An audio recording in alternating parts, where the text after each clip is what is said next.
I was going with the vibes of what was going on with the kids. So I'm not going with the vibes of what Memphis City Schools had planned for me to teach them. I needed to see where they were, and then I could teach according to that. And my purpose was fulfilled. Like, my purpose was fulfilled completely at Kirby High School. And those kids, oh, wow. those kids are my life. Like, those kids are my saving grace. Like, a lot of them, like, you saved me. I'm like, no, you niggas saved me. Right. Like, you don't understand and you don't know. And when I was there, I used to be like, I miss Williams and blah, blah, blah. And they was like, you need to hang out more. Do you even drink? Do you have fun? They thought that was your home girl. Like, they was your home girl. No, they thought she was a square. They thought I was a square. But they also understood that I could relate. Okay. You know what I'm saying? They knew that I could relate. So those kids, so unexpectedly. And it's so weird because I've had spells since I've stopped teaching where I've wanted to teach. But I felt like those kids are not going to compare to the kids that I had at Kirby. Like, what if they put me at a school where the kids are real whack, and they're not like the kids I had at Kirby were the kids I needed. Those kids think that they needed me. I needed them. They were the exact kids that I needed. Atia Pennington, Mercedes Johnson, Danielle, Willie Rubin, like all of them. Don't forget Michael Myers. We're not gonna eat every. We're not gonna forget Michael Myers. All I ever We're not gonna forget Casino. We're not gonna forget every single Al one of Shavika. these kids. No. Al Shavika is on another level. She's on a whole other category by herself. Al Shavika she's like a piece of my soul. You know what I'm saying? Like, she's a piece of my soul. These kids gave me and took from me all the things that I needed taken and all the things that I needed given. These kids did that for me. And every single thing that I went through growing up, I am so thankful for it because every single one of those kids needed it. They needed me to go through it. They needed me to have those experiences. And if I could do it all over, 10 times harder, if it was going to change the lives of those very specific, particular kids, I'm going to do it over. I'm going to do it over because they gave me the life that I have today. They were the thing that allowed me to exhale. They were the thing that allowed me to say to myself, well done, my good and faithful servant. A few things. And yeah, they were everything. Shout out to all of y'all. Every kid that walked in my classroom at Kirby High School, you don't understand how you made me who I am today. In 2020, December of 2020, I'm sitting here and I am who I am because of y'all. I went through all the shit that I went through from the 80s and the 90s and the early 2000s because of y'all. And yeah, your turn. So the question was how that was I think I answered that. You did. You answered it with your other one. So we'll move to the last thing, which is what positive traits do you now have due to the type of upbringing that you had? Is that the same as the truth about yourself that's hard to come in grips with? Because that's deep. So we're gonna do that next time. Because that's we what can do that now. That's what I yeah, that's kind of like the same. Yeah, because it's like 3 parts to what you're saying. Yeah, so. we can actually do that because what we gonna close out with is the positive thing that you now have. But that's very deep. You said I can go. Yeah. Well, I had to write some things down. The truth about myself that I have a hard time coming to grips with. I'm stubborn. I can be too nice. I hate rejection. I want what I want when I want it. I feel like I'm deserving. I get defensive. I could be a control freak, and it's because of how I grew up and having to be in control. You know, I don't want a man to control, but when it comes to y'all, I'm working on not telling y'all what to do because y'all grown, but having the right approach and dealing with y'all. I love sex. Sometimes I use it as a pill. When I'm going through things, at times I'm prone to shut down. And it also say, like the things that I'm doing now to control, to come into terms of these things, the way that I have about me, my truths, is I'm getting therapy. Finally, after 47 years, decide, to get therapy. And I think the reason why is because it's the norm now. I thought therapy was, like a psychiatrist. You go over there, they give you some medication, and now it's in the books that you're crazy, things like that. But I didn't feel like I needed to see a psychiatrist. No, I'm not crazy. I'm crazy in a good way. I'm a comedian from LA. So in my head, I'm a comedian friend, not for real. But,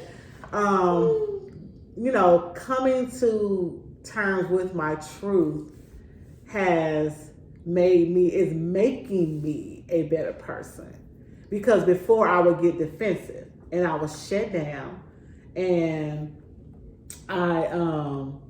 what's happening? No. Oh, I was shut down and I wouldn't talk to nobody. Like, I felt like that was my way of handling things, or my way of punishing, people, is not to talk to, especially when it comes to my family, my sisters, because we're so close and we're so used to talking to each other every day, to where if I don't do that, it's gonna hurt them. But in the process, it was hurting me, because now I'm lonely. Now who am I gonna talk to? Especially when I not being in a relationship. It's just like even in my relationships, it's not my sisters. And I realized that the truth frees you. Coming in terms to your truth and then doing something about them. Not just staying in, I keep looking at Parker's picture. I don't know why. It's like, Auntie Shonda, you could do it. Being able to be more expressive and telling people how I feel, not worrying about how people feel about me, and then basing my life on what everybody else's opinion of me. So how do you think that your childhood played a part in all of this? I feel like my childhood played... Or not even childhood, but your upbringing up until adult life. Well, because I've always had to be in authority, number one. I've always had to be in control of the situation. I've always had to be, so to speak, the rock of the family, and what I said, y'all did it because y'all had to, you know what I'm saying? Then I had my own 2 kids and they also did it. Then I was a dance coach. They did what I say do. You know what I mean? And people looked up to me. People really did. And the advice that people would call me since I was 18, I would give good advice. And my son, I'll never forget my son's father saying, "Why ain't calling you like you Dr. Williams?" And I was like, you never know. And even up until now, I'm 47, when I'm dealing with women 6-7 days a week, the things we talk about, it's on a more intimate level, to where people call me and say, "Dang, it's really good talking to you," before they leave, So it's like, I know that there's a purpose in some type of counseling therapy, with me, Dr. Williams, maybe, you know what I mean? Because I feel like I've been through, even with my own therapist, she shared with me the things that she have about herself and who she is and where she come from. And usually you're able to be a therapist and be someone counselor because of the things that you've endured. If you don't have anything that you've ever gone through in your life, who are you going to minister to? What are you going to tell those people? What you going to say? Because you live the sheltered life, And like you said earlier, if I could turn back the hands of time, I wouldn't change anything, because it has made me who I am today. And I'm not perfect by all means, but I would have enjoyed having a mother like some of my clients do. They like, "Oh, my mother," they call their mother call them while they get their hair done. I would have liked to have that part, if I could change. But everything else that I went through, being on my own in this world, walking alone, and trying to figure stuff out and being street smart and having common sense. Something a lot of people, it's not common, even with kids, adults, and it's because they've been sheltered. They've had mommy to do things that they wanted to do. I've had people say, "Oh, my mama did everything." They don't know how to be wives. They don't know how to be any of those things because they had people to do it for them. And I'm gonna close with this. And with me being all that I've been growing up, and even as an adult, I wanted my kids to have better than me. And so that's why I look at it like Patience. She's kind of messed up, not in a bad part, but like she just really don't have any direction, any common sense, because we've all played a part where we sheltered her. We gave to her what we thought she was lacking, which is a father. We tried to fulfill or fill that void, that she had. And in the process, we messed her up, but we didn't know that we did. But I feel like her being from us, that backbone that we have, and, she's going to be all right because she have us in her. So again, we don't really have to worry about her. But I think for me, back to the whole little thing, is that that's pretty much where I am. And I am definitely excited about my therapy and working on the things that I denied or things that I, did not want to come to terms with. I dare you say that I'm this person, you know what I mean? And so I'm glad that I'm in a position where I'm able to be aware and acknowledge, that yes, I do that. And yes, they are right. And yes, I do need this. And, I'm excited about, the new me. I'm excited what's to come. And one thing that I wake up every morning thinking that some of the greatest parts of my life, I get excited. Some of the greatest parts haven't happened. Yeah. Oh, and I know that they're coming, and I'm not rushing anything because I'm not a rusher. I'm a Sag, so I like to take my time with things. And when I feel rushed and, not rushed, but in bondage, I want to break free because I love my freedom. I want to be, in a relationship. I want to be married at some point, but right now I think the focus is on me, and getting to know really who I am and in my wholeness. Yeah. Okay. I get carried away. So I think I probably need my sisters to help me a little on this, but I think a truth about yourself that you have a hard time with coming to grips with, that was caused by your upbringing. I used to hang with nothing but old people. My granny, Connie, all of them. They were Aunt Idella. Was that you or Charlotte? No. Okay. It was an old lady you hung out in Memphis. I don't know. Was you with Aunt Idella? I don't know. Yeah, I said I don't remember. I don't even know who Aunt Idella is. One of y'all used to go over Aunt Idella house. I used to go over there when they want to. Okay. That's when I was there. Okay, go ahead, Charlene. So I don't know if it has something to do with like me being with Mama when she was on drugs, going to, her crackhead homie's house, and they being older and me being younger, and me, going with Connie and, Mary and Granny, hanging around all the older people. Yeah, I was mean. Really, really mean. And my sisters and them used to say, you just like Granny. And I used to think my Granny was so mean. So it took me to say, I don't want to be like them. I don't want to be like old mean people. Yeah. So I had to do some working on myself to be like, I don't want that. I would hate to be the old single mean lady. So I started making myself be nicer, and I started making.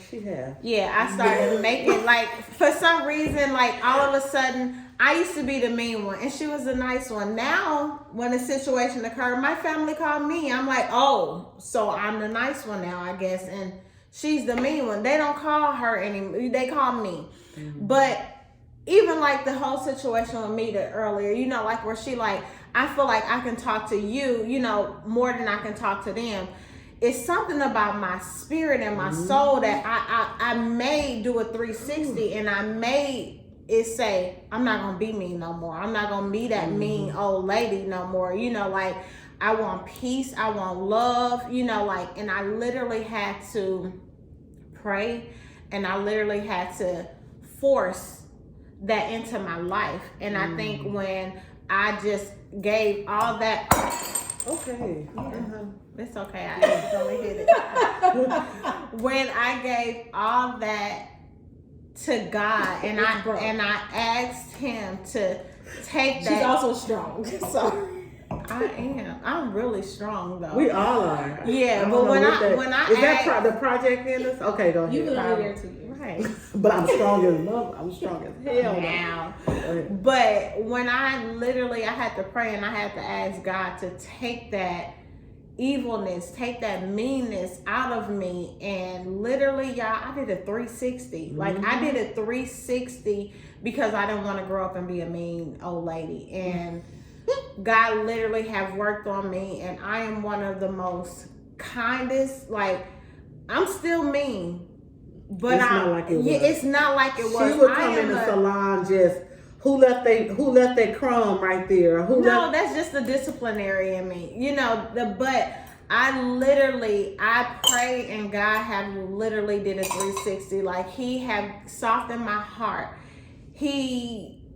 And it's all for the better in me. But I think that's what helped me now to where the place that I'm in now, where I can be understanding. I can put myself in other people's shoes, and I can literally understand you, and I can be there for you, and I can not judge you and not nothing, you know, like. And I think it was all because I had those older people that, you know, that evil spirit.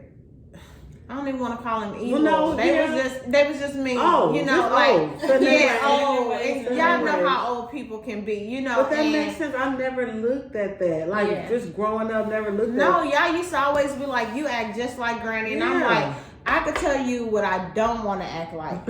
I mean, like, and that's great. Yeah, like I didn't because my grandmother was not that bad. to you, but to you us, I had a credit card in high school. You left in 91. But you were there to 98. She felt sorry for me because I had to. Yeah, and probably she felt sorry for Chandra, but she didn't feel sorry for us, you know. And She so was she mad at didn't. us. Like I said, That's it's what y'all bring them boys to her house. No, We wasn't. no, yeah, no. Clifford came and talked to me on the porch with Clifford. Everybody, right? My milkshake bring all the boys to the yard. Everybody knew they can only talk to us, you They know, was on the that porch. But the thing is, I literally, like, I didn't want to be that person. And like in life, when certain things happen and when you feel it's never too late to change, you know, God is an awesome God, you know, and He literally had the power to change us and to change the situations. And literally He changed my situation, and I am not that person anymore. Like, and I thank God that I'm not that person. So, yeah. Because the truth about. Oh, go ahead. I know. I was just saying I'm gonna go back to this video when she being mean and be at the. She's just trying to push some true. buttons. No, I said it's still there. Okay. And I have a hard time coming to grips with. I didn't even know that it was a thing, honestly, until recently. And you know, thank God for Instagram, because Instagram is crazy. But you know, you can learn some things from Instagram. And I'll never forget, somebody posted a post about having poor boundaries and how you recognize that you have poor boundaries. And I never realized that I was a people pleaser, because you look at somebody like me and I'm like, I'm strong, I'm this, I'm that, you know, go woman. And I'm like, I am, you know, in a sense, because I don't like arguing and I don't like confrontation. So in order to avoid that, I'm just going to conform. You know, I'm just going to conform to block out all drama. And that was, it's hard to come to grips with yourself and realize that you have that type of thing, you know, about yourself that you didn't even realize that you had. And I had to think about my childhood and my upbringing, like what exactly would cause that? What would cause a person to be the person with poor boundaries. And what I learned was that there was so much trauma, drama, strife, and chaos around me that I didn't want any. I don't want any drama. I don't want any chaos. I don't want any extra. Like, you know, I have enough that I'm not even bringing, you know, to my life. It's already enough that's being brought to me. So if I can control not having any more of that come into my life, that's what I'm gonna do. So that's the route I'm gonna take. I'm gonna take the route where, okay, if you just need me to do this, I'll do this, you know, just so we don't have any problems. It has manifested negatively in my life. I have been in situations where I'm like, oh damn, I'm in this place with this man and I don't want to have sex, but I'm here and I don't want no problems, so I'm gonna just go ahead and do it. You know, like I am here, and you know, it's manifested itself in me in ways that I did not even recognize until I read this post on Instagram about having poor boundaries. And I had to sit back, I had to think about it. And when you think about it, you have to come to a place where you can be honest about it. Like, okay, yeah, this sounds exactly like me. This sounds like what I do. You know, I just conform because I don't want problems. You know, I'm in my second marriage. And, you know, my first marriage probably shouldn't have even been a marriage. And if I was honest, you know, with myself, if I was honest with my ex-husband, if I was honest about the whole situation, I wouldn't have had that marriage. But because he asked, because we were together, because we had a baby, I didn't want to be mean. You know, I don't want to say no. I don't want to say I'm not sure if this is where I want to be. I don't want to say that because I don't want to rock the boat. I don't want to make you mad. I don't want to make you mad at me. So I conform. And my conformity, my conformity has not necessarily been my greatest asset. It has not been the thing that has brought me much joy because I found myself doing a lot of things that I didn't want to do, you know, and I just did it because I put myself in a situation. Like, you moved in with him. Yeah. You had this baby with him. So you may as well marry him. You got in the car with him.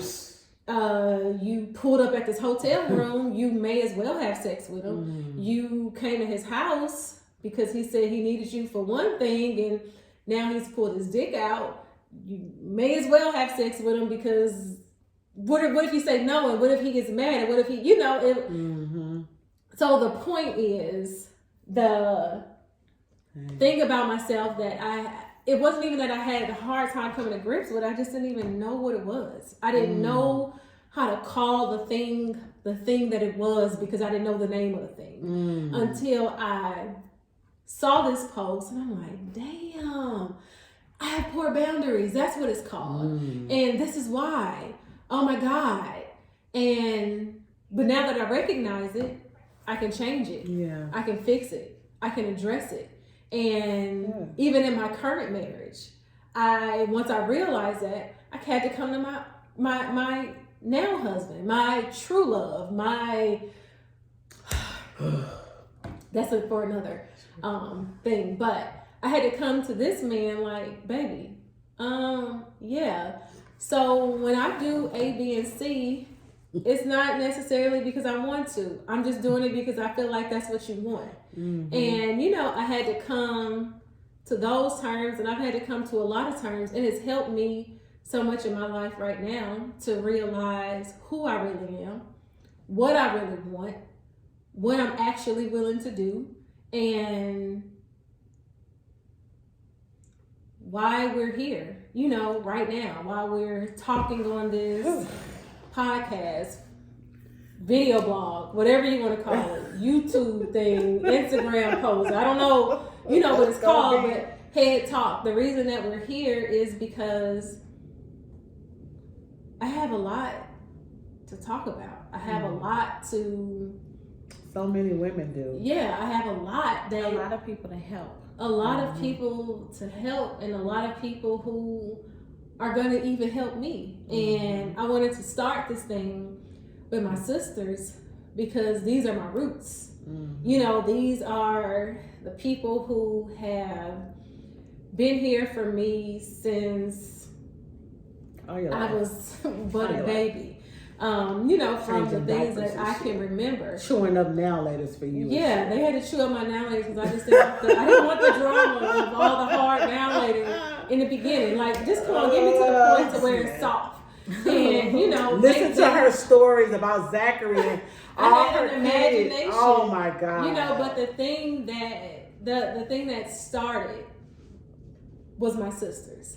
The things that rooted me and grounded me were my sisters. The people that I could turn to because I literally had nobody else. We talked about, you know, my mother, and unfortunately, I just was not the daughter who was accepting of, you know, the crackhead mother who got to decide when she wanted to be a mother. You cannot do that. Why she just can't be the mother? You cannot do that with me, even in my adult life. You cannot decide when you want to deal with me, period.